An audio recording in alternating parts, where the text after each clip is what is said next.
நான் தெரிஞ்ச பையனும் தூக்கின்னு வந்துட்டாங்க. நாங்கள் தெரியாது தூக்கின்னு வந்துட்டோம். ஆனால் நாங்கள் தூக்கின்னு வந்தாங்கன்னு தெரியக்கூடாது. நான் வெளியே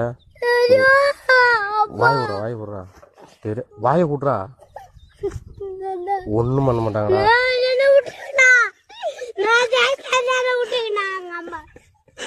ஒன்றும் பண்ண மாட்டாங்கடா. காரில் எடுத்துன்னு போவாங்க.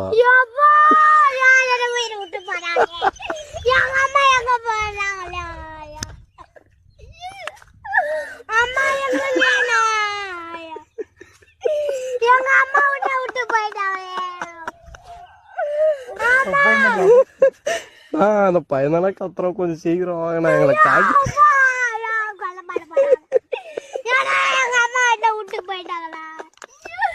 என்ன பண்ண போறா?